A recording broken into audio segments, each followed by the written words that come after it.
Indian army देश का आन बान और शान का प्रतीक है।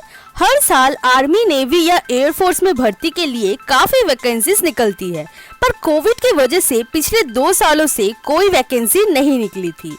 इस साल कोविड के बाद फर्स्ट इंडियन आर्मी, नेवी और एयरफोर्स का बहुत ही ह्यूज वैकेंसी निकला है।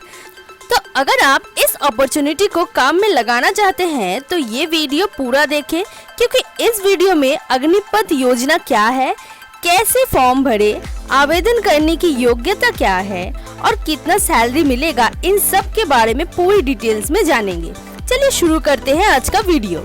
अग्निपथ एक ऐसा स्कीम है जिसके थ्रू आप भारतीय सेना में भर्ती हो सकते हैं।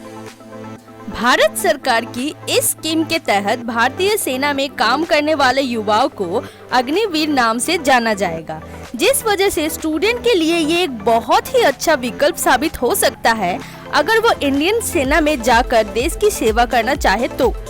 अग्निपथ स्कीम के तहत भारतीय सेना के तीनों विंग्स, नेवी, आर्मी और एयरफोर्स में युवाओं को 4 साल नौकरी करने का मौका दिया जाएगा। भारत सरकार के इस स्कीम के तहत अगर स्टूडेंट्स 4 साल भारतीय सेना में काम करता है तो उसके 4 साल के कार्यकाल पूरा करने के बाद 11,78,000 का सेवा निधि पैकेज भी दिया जाएगा। चलिए अब जानते हैं अग्निपथ स्कीम के लिए क्या होगा eligibility criteria. Agnipath scheme central government द्वारा विशेष रूप से यूथ के लिए शुरू की जा रही है, इसलिए इस स्कीम में अप्लाई करने वाले कैंडिडेट की आयु 17.5 से 23 साल के बीच होनी चाहिए भारतीय सेना में किसी भी अंग में काम करने के लिए। अगर बात करें इसके एजुकेशन क्वालिफिकेशन की तो ये भर्ती आर्मी, नेवी और एयरफोर्स में होगी, इसलिए इसका क्वालिफिकेशन भी अलग अलग होगी। सोल्जर जनरल ड्यूटी स्टूडेंट्स का 10वीं पास होना जरूरी है किसी भी भारत के मान्यता प्राप्त बोर्ड से 45% मार्क्स के साथ। सैनिक तकनीकी कैंडिडेट का किसी भी भारत के मान्यता प्राप्त बोर्ड से 12वीं पास फिजिक्स, केमिस्ट्री, मैथ, इंग्लिश विषय के साथ होना जरूरी है। सैनिक क्लर्क कैंडिडेट का भारत के किसी भी मान्यता प्राप्त बोर्ड से 50% मार्क्स के साथ 12वीं पास होना जरूरी है। अगर बात करें इसकी सैलरी की तो भर्ती के पहले साल 30,000 रुपया महीने मिलेंगे, सैलरी दूसरे साल 33,000 और तीसरे साल 36,500 हो जाएगी। अग्निवीर की सैलरी से 30% काट कर अग्निवीर कोर्स फंड में जमा किए जाएंगे। इतनी ही धनराशि सरकार भी जमा करेगी, मतलब अगर 30,000 सैलरी हो तो 21,000 हाथ में आएगी। 4 साल बाद ड्यूटी खत्म होने वाले अग्निवीरों को 11.71 लाख रुपया के सेवा निधि पैकेज दिए जाएंगे। ये टैक्स फ्री होगा। ड्यूटी मुक्त होने वाले अग्निवीरों को अग्निवीर सर्टिफिकेट और 18 लाख तक की बैंक लोन के जरिए उन्हें दूसरी नौकरी शुरू करने की मदद की जाएगी। अग्निपथ योजना में अप्लाई करने का प्रक्रिया मिनिस्ट्री ऑफ डिफेंस के मुताबिक अगले 90 दिन में अग्निपथ योजना के तहत 46,000 भर्ती निकाली जाएगी। आर्मी में 40,000, एयरफोर्स में 3.5 और नेवी में 2,500 भर्तियां होंगी। भर्ती की जानकारी सेना की वेबसाइट joinindianarmy.nic.in या joinindiannavy.gov.in या फिर careerindianairforce.cdac.in पर मिलेगी। अगर बात करें सिलेक्शन प्रोसेस की तो अग्निपथ योजना में भर्ती के लिए पूरी इंडिया से रैली के माध्यम से भर्ती करवाई जाएगी।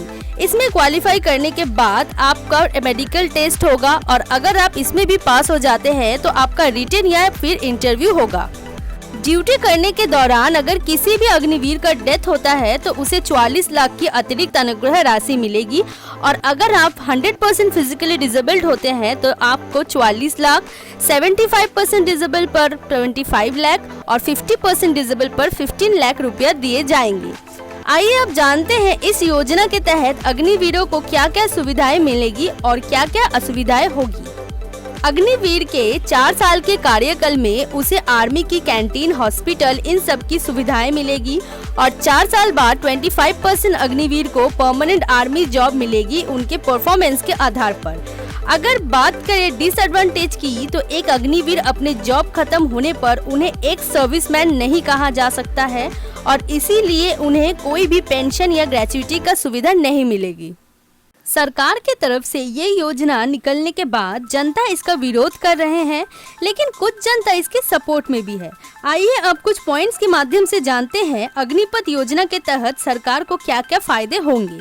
सरकार के आर्मी फंड की 80% आर्मी के सैलरी या फिर पेंशन में जाती है, लेकिन इस योजना से सरकार का वो पैसा बचेगा तो सरकार भारतीय सेना को नए नए हथियार देकर इंफ्रास्ट्रक्चर और मजबूत कर सकता है।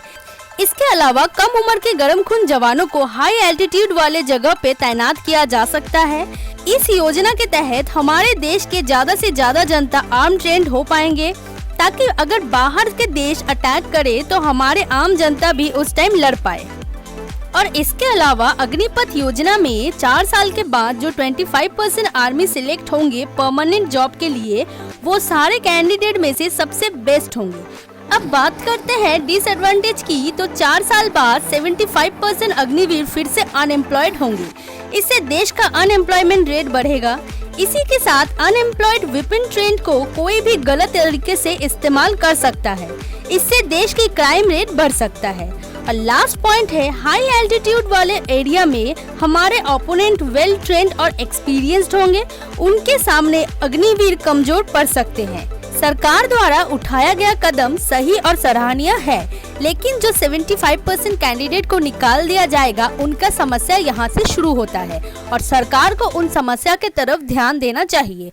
हाउ मैनी के तरफ से सरकार से यही आवेदन है कि उन 75% कैंडिडेट को पुलिस में या पैरामिलिट्री फोर्स या फिर कोई भी डिपार्टमेंट में जॉब देके उन्हें अनएम्प्लॉयमेंट की समस्या से दूर करे। तो ये थी अग्निपथ योजना की पूरी जानकारी। मैं आज इस वीडियो में सब्सक्राइब या लाइक करने नहीं बोलूंगी, पर जितना हो सके ज्यादा से ज्यादा शेयर करें ताकि ये वीडियो सरकार तक पहुंच पाए। जय हिंद।